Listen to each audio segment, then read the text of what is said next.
This is the reality show on Calabash TV for yet another Monday. We appreciate you being here with us. And we have with us in the studio two guests. We'll start with Eric Walcott, who is St. Lucian, and we will find out a little bit more about Eric and the Walcott connection, the Clery connection as well. And also Herbert Nelson Jr., who's here with us as well. Welcome to Calabash TV. Thank you very much. Thank you. Eric represents an organization called Org Development Investments. He's the founder. He'll tell us exactly what that is about, and also representing the Institute of Caribbean Studies as well, which is based in Washington. And so we'll get some more detail. We'll find out why you're here, Eric. Sure. And also Herbert Nelson Jr.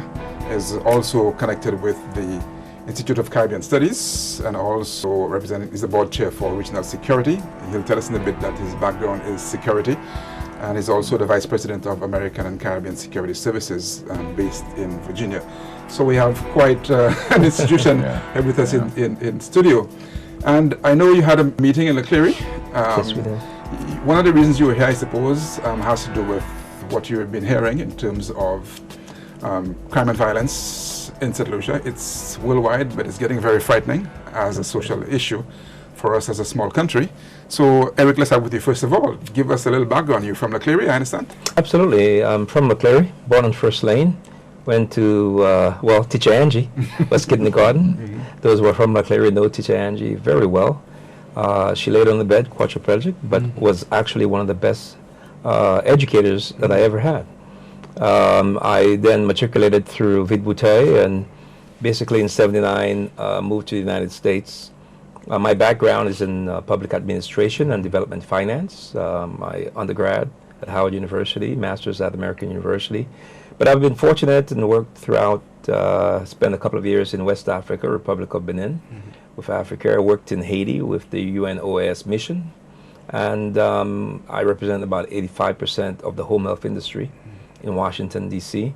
And my management consultant firm gives me opportunity to dabble in a lot of, international development projects. I also work as Director of Strategic Partnerships and Corporate Development with the Institute of Caribbean Studies. This is an entity that is diaspora-based and diaspora-led, founded by Dr. Clery Nelson, a former senior official at the Inter-American Development Bank. And we have, as part of our charge from the public law, the Caribbean Engagement Act, security and community policing. And so this is one of the reasons why we're here. I have with me, and he'll talk more, the chair of the Regional Securities and Crime Committee. We are joined also by a delegation of about 5 individuals. And, I must tell you that it is happy to be back. I'm happy to be back in St. Lucia. But the work that we're doing is very serious. And as you would agree, violent crime has increased. And you've mentioned it's a regional and worldwide thing, but you don't necessarily want to see it happen in your backyard. And Herbert Nelson Jr., I guess St. Lucia is a bit geographically like Jamaica, so like it's not so far away from home. Yes, it's not far from Jamaica. But your first time here, but surprisingly. First time here. And it won't be my last, I can assure you happy that. to hear that, yeah. Yes. I came down with Derek because you're having the same unique problems. You mentioned Derek, but we know it's Eric. Yes, yeah. Derek and Eric are brothers. Yes. Yeah, they have the same unique problems as Jamaica, and we approached Jamaica. I remember back in 2016, and we gave them ideas for safer cities and smarter communities. And we spoke to those ideas at the recent community meeting, which occurred yesterday. And we spoke about the broken windows concept, meaning that back in Los Angeles, when Chief Bratton was there, he brought that concept with him from New York. And it concerned the blight in the community, the homes that were not boarded up, but they had broken, shattered glass, broken windows all over. The cars that were parked, abandoned, it was the same thing. And the depressed feeling that the residents had in their own communities. Now, wherever you see blight, overgrowth of grass, the breakup in the sidewalks, all it takes is for the community to organize and say, we're not going to have this anymore. And for the community to respond in a manner, you ask the paint company to donate paint. You ask the police to play a bigger role by becoming trainers, whether it's trainers in sports, soccer, basketball, netball, whatever the activity that brings, like cricket and soccer. There's one ball on the field, but there are 22 players and 3 officials. So that's 25 people engaged in competition, and there's a possible crowd around them that is very engaging.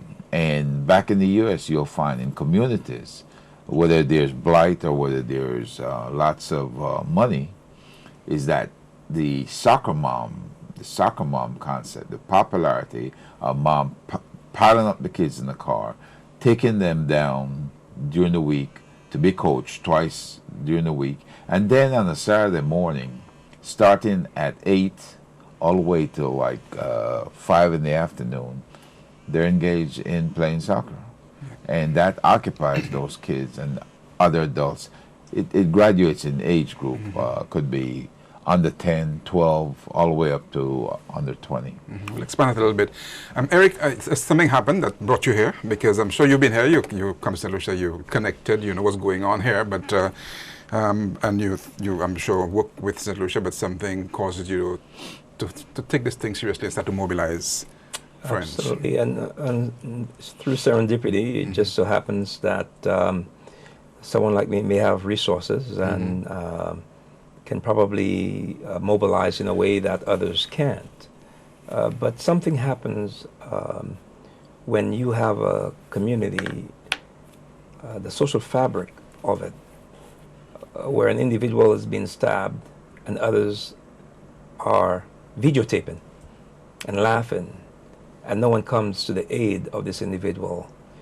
I was very hurt by that, and for me, this was not the St. Lucia that I grew up in, where we had elders in the community, whether it be elderly, or whether it be middle-aged young men, but we certainly would never stand by and watch someone get stabbed and not do anything about it, and think that it was funny enough that we could circulate on a video.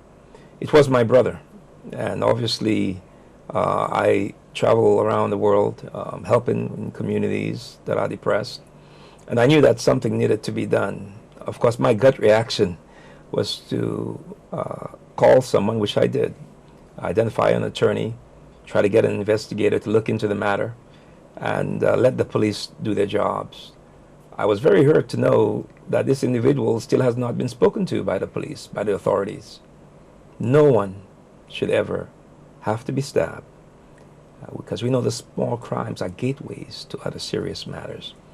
But I want to turn this into something bigger, because not only does it happen to a young man that happens to be a family member, but I know it happens to others, and we need to do something about it. These are the trends of idleness, of individuals that have been displaced, and an environment or a culture of impunity.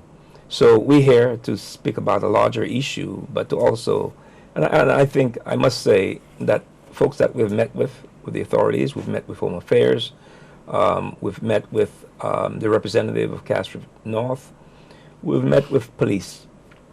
Although we still haven't met with the commissioner, we're still hoping to hear from the commissioner, because we want to talk about it on a broader level in terms of more policy, in terms of looking at a system of surveillance, looking at a system of engaging youth and getting them, as Herbert Nelson has mentioned, into activities that would take them away from a life of crime. So I'm here because I'm a St. Lucian. This is not my first time on missions. I've done trainers in terms of HIV/AIDS training for individuals involved in providing services. I've worked with youth around prevention and awareness, and we've looked at issues of the deportees. There are those who feel that deportees are contributing to the high incidence of violent crime, but we later learned that the deportees that are likely here are non-violent, are deported for non-violent reasons.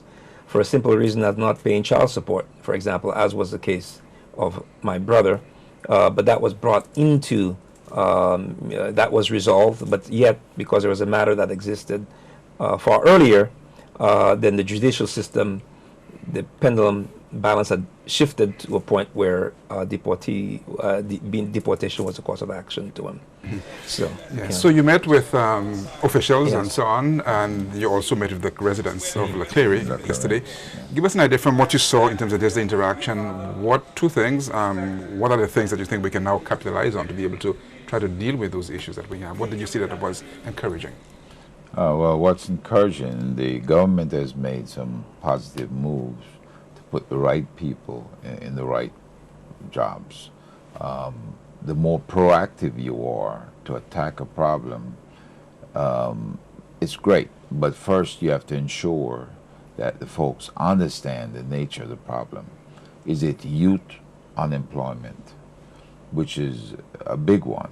Because if there's youth unemployment, you have to create the situation that would alleviate that. And in trying to clean up communities, the idea is you engage the same kids who play soccer, who play cricket, play netball. You have to then take that team and give some instruction. Whether you're going to organize them into what we did back in Jamaica was a cadet corps. That's military discipline.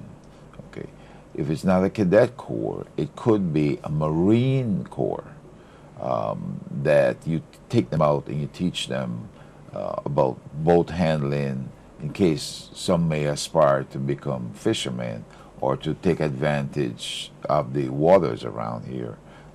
Patrols are needed in the waters around here. So having the kids to know how to move a boat around the different shore areas may very well help with border penetration that may possibly be happening. Contributes to weapons trafficking, contributes to human trafficking, as well as drug trafficking, which is the old problem that everybody seems to have in the Caribbean.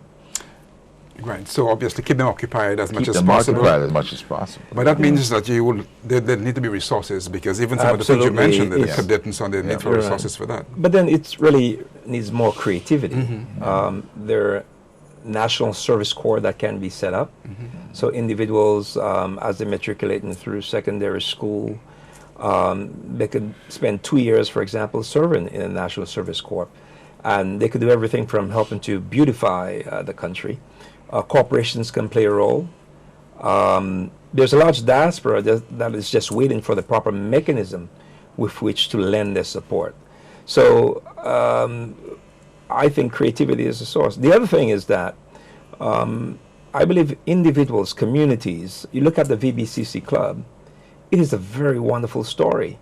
Young folks said they needed a place where they could play, a safe environment where they can play, and they decided to move to action. So my parents were part of that group. There were many others who actually went, got buckets of sand from the beach, and without a blueprint in terms of, they had a general sense of what they wanted to build, they started building. When they started building, what happened was adults started chiming in, you know. So I know that creativity still exists here, particularly in the Clery area where I'm from. You know, many people have moved out. There's migration that have affected things. But I think that genius of the St. Lucian people needs to be unleashed once again. Now, I know one of the things, unemployment, I think, which was discussed, is a key issue.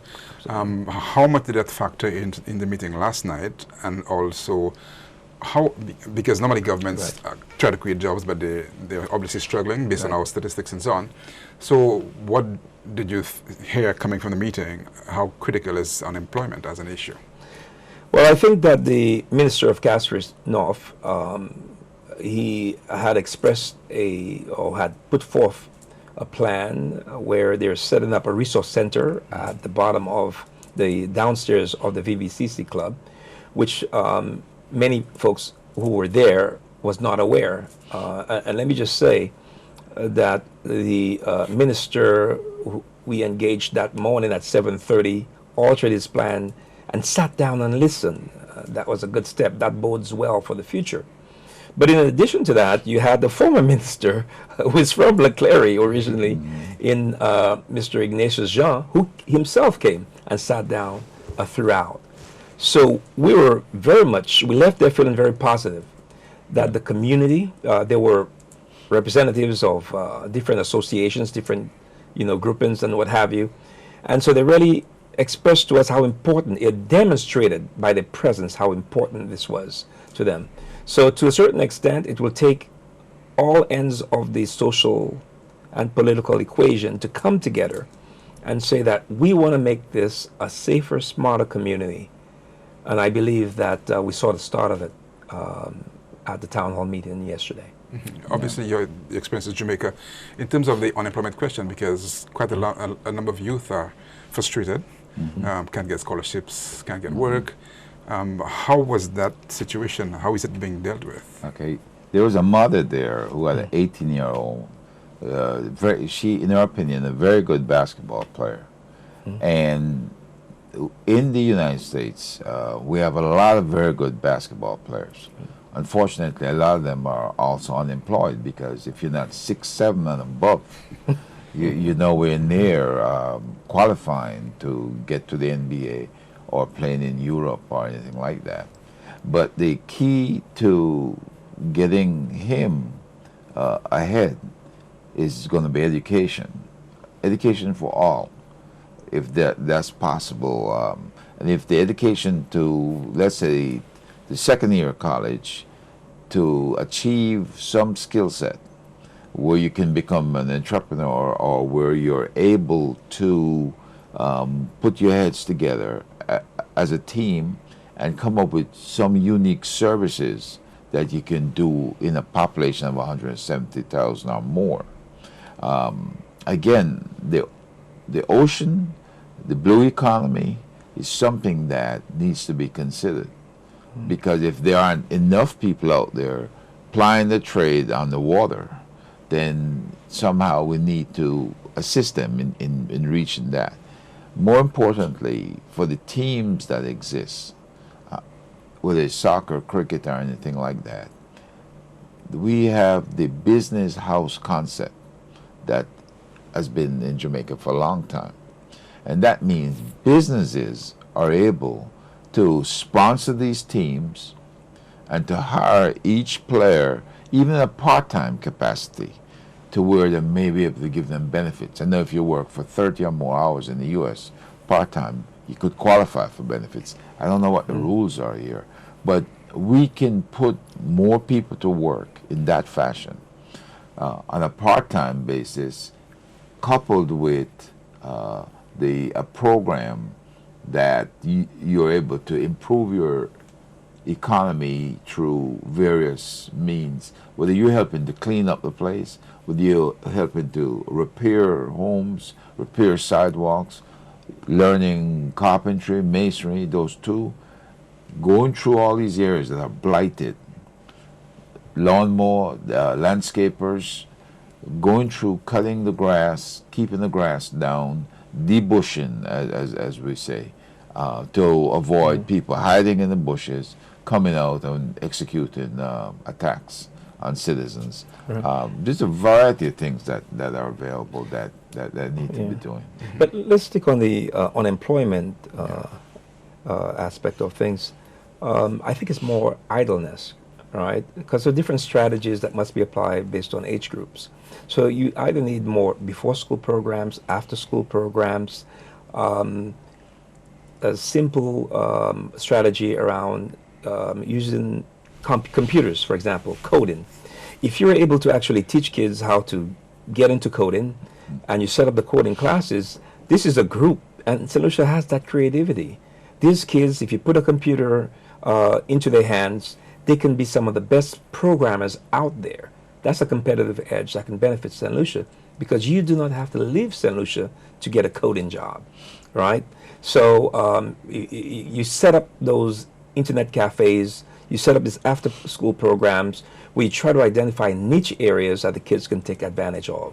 So I would say that's one of the things that you can do. But it's not just in terms of doing activities to get a job. You have the arts, for example, why not engage a few artists that can teach the kids in terms of an art studio how to do different types of arts, different lines, what have you. There's music, you know, that one can take advantage of. There is no reason that we should have so many kids that are out there doing nothing, that their parents cannot occupy their time simply because they're probably working all these long hours in the hotel industry. The kids are being left unsupervised at home. And so they easily can be enticed into a life of crime. You know, so that's some of the things that we can do. Mentioned vocational training as well. But the idleness aspect of it, I believe, is one of the things that we need to try to mitigate. Okay, we'll continue our conversation in just a while. I have with us in studio Eric Walcott and also Herbert Nelson Jr. We'll continue our conversations. This is the reality show on Calabash TV. We will be back shortly. This is the reality show on Calabash TV.